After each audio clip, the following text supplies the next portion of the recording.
Hi friends, welcome to mass social class कोपा। मैं सुशील कुमार और फ्रेंड्स आज मैं आप लोग को पढ़ाने वाला हूँ प्रोनाउन का अगला पार्ट। तो फ्रेंड्स आप लोग भी सोच रहे होंगे कि सर आपका वीडियो बहुत ही लेट से आ रहा है आजकल क्या। तो फ्रेंड्स क्या करें, आप ही लोग के चक्कर में है, हम भी मतलब लाइव क्लास के चक्कर में है कि हम जल्द से जल्द क्या करें, लाइव क्लास आपका स्टार्ट कर दें। तो चलिए फ्रेंड्स स्टार्ट करते हैं हम लोग आज के टॉपिक को। तो फ्रेंड्स आज का जो टॉपिक है प्रोनाउन का, बहुत ही इंपॉर्टेंट टॉपिक है, ठीक है। तो फ्रेंड्स देखिए, जब हम लोग किसी सब्जेक्ट पे फोर्स डालते हैं, सब्जेक्ट पे क्या करते हैं, फोर्स डालते हैं, तो उस समय उस सेंटेंस को कैसे बनाना है ध्यान दीजिएगा, ठीक है। जैसे क्वेश्चन है फ्रेंड्स कि मोहन ही है। क्वेश्चन क्या है? मोहन ही है। तो फ्रेंड्स जब इस टाइप का क्वेश्चन आए, यानी जो इसमें सब्जेक्ट है मोहन, अब इसी पे हमको फोर्स डालना है कि मोहन ही है, तो इस टाइप के सेंटेंस में आपको हमेशा इट लगाकर बनाना होगा। जैसे देखिए फ्रेंड्स, इसे हम लोग कैसे बनाएंगे, लिखेंगे इट इज मोहन। क्या लिखेंगे फ्रेंड्स? It is Mohan. अगर बोलना होगा हमको कि सीता ही थी, क्वेश्चन क्या है? सीता ही थी, सीता ही थी। तो फ्रेंड्स इस क्वेश्चन को कैसे बनाएंगे? अब यहाँ पे देखिए, ये वाला था प्रेजेंट का सेंटेंस, तो हम क्या किए हैं, इसमें प्रेजेंट का वर्ब लगाए हैं इज। अब फ्रेंड्स आया है सेंटेंस हम लोग का यहाँ पे पास्ट का, तो हम क्या करेंगे, यहाँ पे पास्ट का वर्ब लगा देंगे और लिखेंगे इट वाज सीता। समझ में आ रहा है कि नहीं? कंसेप्ट क्लियर हुआ? अब फ्रेंड्स इसी को चेंज कर रहे हैं हम लिखेंगे कि सोहन ही होगा। क्वेश्चन क्या है फ्रेंड्स? सोहन ही होगा। क्या? अब क्वेश्चन है फ्रेंड्स कि सोहन ही होगा, इसे हम लोग कैसे बनाएंगे, लिखेंगे इट। अब गागे की आ रहा है ना फ्यूचर वाला, तो हम क्या करेंगे, इसमें फ्यूचर का इसमें क्या करेंगे, हम वर्ब लगाएंगे। तो लिखेंगे फ्रेंड्स इट विल बी, और लिख देंगे यहाँ पे क्या, सोहन। समझ में आ रहा है कि नहीं? आगे चले फ्रेंड्स, एक और क्वेश्चन देखिए, लिखिएगा यहाँ पे क्वेश्चन देख लीजिए, लिखिए आप लोग भी। वे लोग ही, वे लोग ही हो सकते हैं। क्वेश्चन क्या है फ्रेंड्स? वे लोग ही हो सकते हैं।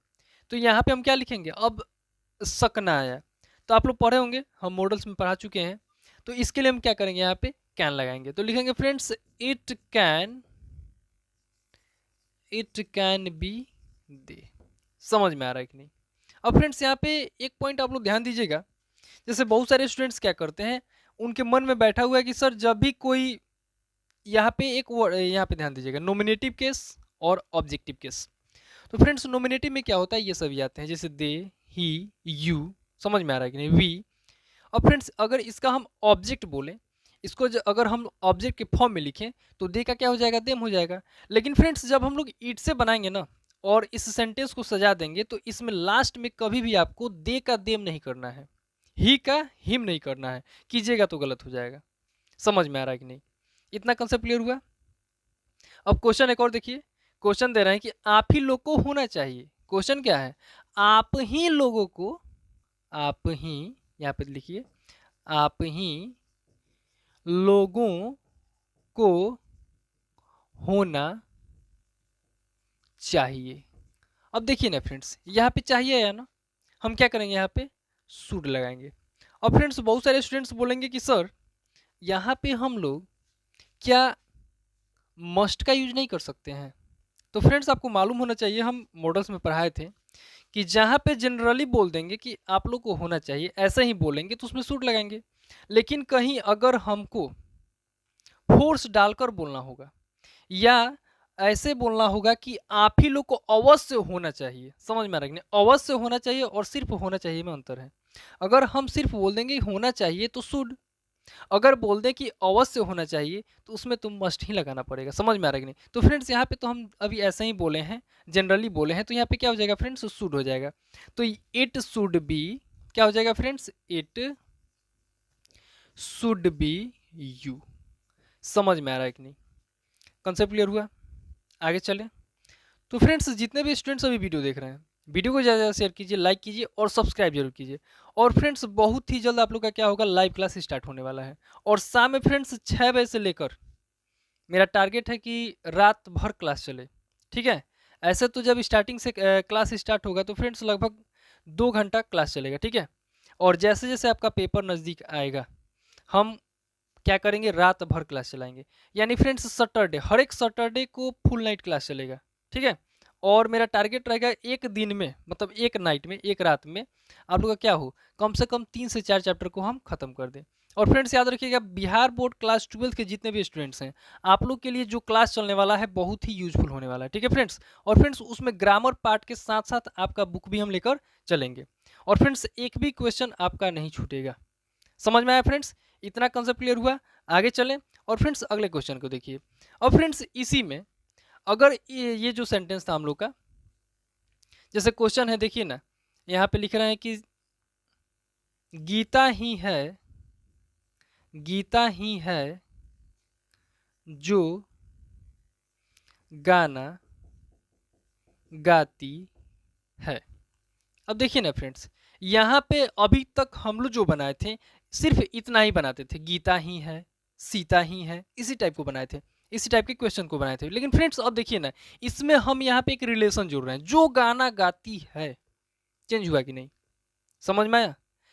इसमें देखिए फ्रेंड्स, गीता ही है तो आप लोग को तो बनाने आ जाएगा, लेकिन फ्रेंड्स यहाँ पे जो वर्ड आ रहा है जो, इसका मीनिंग क्या हो, इसका आप लोग इंग्लिश क्या लिखेंगे, इसको ध्यान दीजिएगा। तो फ्रेंड्स याद रखिएगा, इस टाइप के सेंटेंस में अगर कोई रिलेशन बताना होगा, समझ में आ रहा कि नहीं, तो उस रिलेशन बताने के लिए जिस वर्ड का हम लोग यूज करेंगे वह वर्ड हो जाएगा आपका हु। क्या हो जाएगा, हु। किसके लिए, तो सिर्फ पर्सन के लिए, पीपुल के लिए। किसके लिए, पीपुल के लिए। जब कोई आदमी आ रहा है उसके लिए, समझ में आएगी नहीं। अगर फ्रेंड्स इसके अलावा कुछ आता है उसके लिए क्या हो जाएगा, कोई जानवर आता है उसके लिए हम लगाएंगे यहाँ पे विच, उसके लिए क्या लगाएंगे हम, विच लगाएंगे। समझ में आएगी नहीं। तो फ्रेंड्स यहाँ पे देखिए ना, लिखा गया है गीता ही है, तो इसको हम लोग कैसे लिखेंगे, लिखेंगे इट इज गीता। क्या लिखेंगे फ्रेंड्स, इट इज गीता। अब यहाँ पे जो आया है ना, अब इसका इंग्लिश क्या लिखेंगे हम फ्रेंड्स, अभी बोले हैं कि रिलेशन बताने के लिए अगर कोई पीपुल आता है उसके लिए हु, इसके अलावा कोई आएगा तो हम क्या लिखेंगे, विच। तो यहाँ पे तो फ्रेंड्स गीता है ना, तो गीता के लिए हम क्या करेंगे, यहाँ पे ये तो पीपुल है, तो यहाँ पे क्या करेंगे हम, हु लिखेंगे।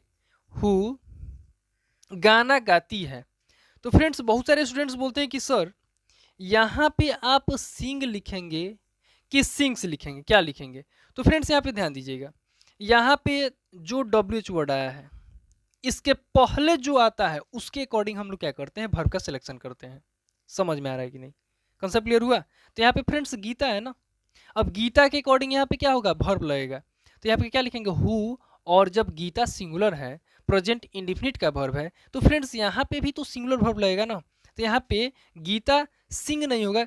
आपको एक देखिए फ्रेंड्स, यहाँ पे पॉइंट देखिए, हम पहले ही पढ़ा चुके हैं आप लोग को सिंटेक्स में, लेकिन ध्यान दीजिए यहाँ पे फ्रेंड्स, जब कोई वर्ब है, जैसे लिखे हैं यहाँ पर सिंग, तो वर्ब जब अपने ओरिजिनल फॉर्म में होता है, वर्ब जब अपने ओरिजिनल फॉर्म में होता है, तो फ्रेंड्स याद रखिएगा यह वर्ब क्या होते हैं, प्लूरल होते हैं। क्या होते हैं, प्लूरल।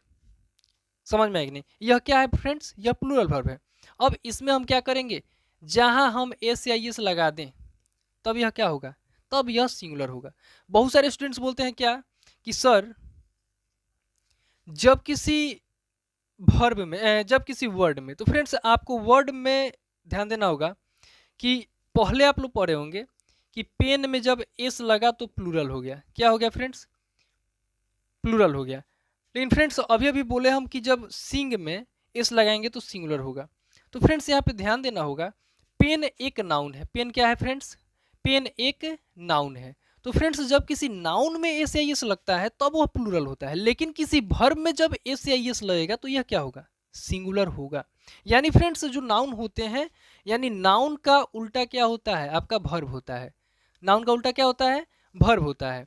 जब किसी नाउन में एस या एस लगता है तो यह प्लूरल हो जाता है, लेकिन किसी वर्ब में एस या एस लगाते हैं तो सिंगुलर हो जाता है। समझ में आ रहा है कि नहीं, आगे चले फ्रेंड्स। तो फ्रेंड्स हम लोग का पॉइंट यहाँ पे क्वेश्चन था कि गीता ही है जो गाना गाती है, तो इट इज गीता हु। अब गीता अकेली है तो यहाँ पे क्या करेंगे, इसको भी सिंगुलर बनाएंगे ना, यानी सिंगुलर वर्ब लगाएंगे यहाँ पे, तो गीता के साथ हो जाएगा सिंग्स। तो who sings a song. Concept clear हुआ कि नहीं फ्रेंड्स, याद रखिएगा बहुत सारे स्टूडेंट्स बोलते हैं कि सर हम इंग्लिश बहुत अच्छा बोल पा रहे हैं, लेकिन कहीं से कोई ऐसा सेंटेंस आ जाता है, कुछ अजीबोगरीब जो सेंटेंस होते हैं, मान लीजिए किसी फिल्म का गाना ही हो, ठीक है, तो जब पूछा जाता है बताओ इसको इंग्लिश में कैसे बोलेंगे, इस सॉन्ग को गा दो, इसको गाओ मत लेकिन इसको ट्रांसलेट कर दो, तो उस समय उनका दिमाग घूम जाता है और बोलते हैं कि सर ये तो बहुत ही हार्ड मतलब सेंटेंस है। तो फ्रेंड्स आप लोग ध्यान दीजिएगा, इसके बाद से जो क्लास चलने वाला है उसमें हम जितने भी मूवीज होते हैं, ठीक है, हर एक मूवी के जितने भी सॉन्ग्स हैं, हम हर एक जो गाने हैं, हर एक गाने को हम क्या करेंगे, ट्रांसलेट कराएंगे इंग्लिश में। समझ में आ रहा है कि नहीं? तो फ्रेंड्स यहाँ पे ध्यान दीजिएगा, लिखा गया है it is Gita who sings a song, ये क्या हुआ, हमारा आंसर हुआ। अब फ्रेंड्स थोड़ा सा हम चेंज करते हैं, क्वेश्चन है कि कुत्ता ही है, कुत्ता ही है जो रात में, जो रात में भूखता है या भौंकता है, ठीक है, यहाँ पे ऐसे कर दे, भौंकता है, ठीक है फ्रेंड्स। अब फ्रेंड्स इस क्वेश्चन को ध्यान दीजिएगा, तो यहाँ पे तो सबसे पहले हम लिखेंगे ना इट इज द डॉग। बहुत सारे स्टूडेंट्स यहाँ पे कंफ्यूज होते हैं कि सर आप द ही डॉग क्यों लिखे हैं, यहाँ पे ए डॉग भी तो हो सकता था। तो फ्रेंड्स याद रखिएगा, जब सेंटेंस के लास्ट में, ये किसी बुक में लिखा नहीं गया है, ठीक है, ये मेरा बनाया हुआ रूल है। फ्रेंड्स याद रखिएगा, जब किसी सेंटेंस के लास्ट में ताहे तीहे या तेहे आता है, हिंदी सेंटेंस के लास्ट में, और फ्रेंड्स उस सेंटेंस का जो सब्जेक्ट होता है अगर सिंगुलर हो, तो उस सेंटेंस के जो सब्जेक्ट है, उस सेंटेंस का जो सब्जेक्ट है उसके पहले आपको हमेशा द का यूज करना है। समझ में आया कि नहीं? अब बहुत सारे स्टूडेंट्स बोलेंगे कि सर आप तो बोल दिए कि हिंदी सेंटेंस के लास्ट में ताहे है, कहीं अगर इंग्लिश का ही सेंटेंस मिले तो हम लोग तो फंस जाएंगे ना, उसमें ताहे तीहे कहाँ खोजेंगे। तो फ्रेंड्स इसमें भी आपका क्या है, एक कंसेप्ट है, ले लीजिए, इसमें ध्यान दीजिएगा, जब प्रेजेंट इंडिफिनिट का सेंटेंस है, ध्यान दीजिएगा, प्रेजेंट इंडिफिनिट का सेंटेंस हो, तो फ्रेंड्स आप लोग कहेंगे कि सर प्रेजेंट इंडिफिनिट का तो स्ट्रक्चर कहता है सब्जेक्ट प्लस V1 या V5 प्लस सब्जेक्ट, लेकिन इसमें तो इजेमआर आ रहा है, तो हम लोग कैसे पहचानेंगे? तो फ्रेंड्स आपको याद होना चाहिए कि V1 V5 में अंतर क्या है, V1 और V5 में। तो फ्रेंड्स ध्यान दीजिएगा, जब कोई वर्ब अपने ओरिजिनल फॉर्म में होता है तो V1 होता है, जैसे में लिखा गया है गो, तो गो में कुछ नहीं लगा है तो V1 है, लेकिन इसी गो में हम ई एस या एस लगा दी तो ये क्या हो जाएगा, हमारा V5 हो जाएगा। तो फ्रेंड्स जब यहाँ पे गो को गोज में बदल दिए तो ये क्या हो गया, हमारा V5 हो गया। तो फ्रेंड्स यहाँ पे समझ में आ रहा है ना कि जो भी V5 होते हैं उसके लास्ट में क्या होता है, हमेशा एस आता है। समझ में आ रही, जैसे मैं रीड, अब रीड में एस लगाएंगे तो ये क्या हो जाएगा, V5, तो लास्ट में एस आया कि नहीं। तो फ्रेंड्स इज है, तो इज के भी लास्ट में तो एस है ना। तो फ्रेंड्स याद रखिएगा, जो भी इजेमआर वाले सेंटेंस होते हैं ये भी प्रेजेंट इंडिफिनिट के ही सेंटेंस होते हैं। समझ में आया कि नहीं? आगे चले। हाँ, बहुत सारे स्टूडेंट्स कमेंट करते हैं कि सर वाज भी तो है, वाज क्या है, वाज भी तो है सर, और वेयर भी तो है। समझ में आ रहा है कि नहीं? तो फिर सर बताइए, यहाँ पे जो वाज है क्या यह V5 है? तो फ्रेंड्स आपको एक पॉइंट नोट करना होगा कि वाज और वेयर को छोड़कर, वाज और वेयर एक ऐसे वर्ब हैं जो V2 हैं, ठीक है। वाज, अब यहाँ पे ज़्यादा हम जोर देंगे कि इस पे वाज पे, क्योंकि वाज के लास्ट में भी क्या है, एस है, लेकिन यह क्या है, आपका V2 है, ठीक है। तो वाज को छोड़कर फ्रेंड्स बाकी जितने भी वर्ब्स आएंगे जिनके लास्ट में एस होगा वह क्या हो जाएंगे, वे सभी वर्ब्स हो जाएंगे आपके V5। समझ में आया कि नहीं? इतना कंसेप्ट क्लियर हुआ? तो यहाँ पे फ्रेंड्स एक और पॉइंट नोट कीजिएगा, यह क्या हो गया, आपका प्रेजेंट इंडिफिनिट का हुआ, इसमें क्या है, V5 आया। और प्रेजेंट इंडिफिनिट वाले सेंटेंस में जब सब्जेक्ट सिंगुलर हो तो उसके पहले हमेशा क्या करना है, द लगाना है। कब? जब वह कोई लिविंग थिंग्स होगा तब। अगर वह नॉन लिविंग थिंग्स होता है तो फ्रेंड्स उसके पहले आपको ए या एन का यूज करना होगा। समझ में आ रहा है कि नहीं? अगर यही यहाँ पे डॉग ना होकर के दूसरा कुछ होता, कोई नॉन लिविंग थिंग्स, तो फ्रेंड्स आपको ध्यान देना होगा, यहाँ पे आपको क्या करना होता है, ए या एन का यूज करना होता है। लेकिन फ्रेंड्स ये क्या लिविंग थिंग्स है और क्या है, सिंगुलर फॉर्म में है, तो इसके पहले हम क्या करेंगे, द लगाएंगे। कंसेप्ट क्लियर हुआ? तो फ्रेंड्स लिखेंगे यहाँ पे इट इज द डॉग। अब जो का जो इंग्लिश लिखना है यहाँ पे, तो यहाँ पे क्या करेंगे हम, ये तो क्या है, समझ में आ रहा है कि नहीं, पीपुल, लोग, आदमी है नहीं है ना। तो जब कोई आदमी ना हो, आदमी के अलावा दूसरा कुछ आ जाए, कोई जानवर ही हो, उसके लिए हम क्या करेंगे, यहाँ पे विच लगाएंगे। तो फ्रेंड्स यहाँ पे क्या करेंगे, हम लिखेंगे ना विच, विच। अब फ्रेंड्स यहाँ पे डॉग सिंगुलर है तो जो बार्क है, तो बार्क को भी तो हम सिंगुलर फॉर्म में करेंगे ना, तो लिखेंगे विच बार्क्स। अब रात में, तो फ्रेंड्स याद रखिएगा, रात एक ऐसा समय है जिसके पहले एट लगता है, ठीक है। जैसे मॉर्निंग में इन द मॉर्निंग बोलते हैं ना, लेकिन रात में बोलेंगे हम, जैसे सुबह में हम लोग बोलते हैं ना सुबह में, तो इन द मॉर्निंग। लेकिन फ्रेंड्स रात एक ऐसा टाइम है जिसके पहले हमेशा एट लगता है। तो फ्रेंड्स यहाँ पे लिख देंगे कि विच बार्क्स एट नाइट। और फ्रेंड्स एक पॉइंट अभी आप लोग नोट कर सकते हैं कि जिस समय के पहले कोई आर्टिकल ना हो, जिस समय के पहले कोई आर्टिकल ना हो, जैसे हम बोलते हैं ना इन द मॉर्निंग, क्या बोलते हैं friends, in the morning, morning MORNING, ठीक है। तो फ्रेंड्स यहाँ पे ध्यान दीजिएगा, इस मॉर्निंग के पहले एक आर्टिकल आया ना, तो जब किसी समय के पहले कोई आर्टिकल आ जाए तो इसके पहले इन लगा दीजिएगा। अगर किसी टाइम के पहले कोई आर्टिकल ना हो, जैसे नाइट है तो नाइट के पहले क्या है, कोई आर्टिकल है क्या, नहीं है ना। तो जब किसी टाइम के पहले कोई आर्टिकल ना हो तो उसके पहले एट लगाना है, बस। कॉन्सेप्ट क्लियर हुआ।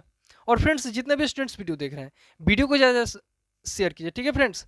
और फ्रेंड्स आप लोग जितना हम बता रहे हैं उतना ही अभी ध्यान दीजिए, ठीक है। और बहुत ही जल्द आपका क्या होगा, लाइव क्लास स्टार्ट होने वाला है। तो जितने भी स्टूडेंट्स वीडियो देख रहे हैं, वीडियो को ज़्यादा से ज़्यादा शेयर कीजिए, लाइक कीजिए और सब्सक्राइब जरूर कीजिए। तो चलिए फ्रेंड्स मिलते हैं अगले वीडियो में, तब तक के लिए धन्यवाद।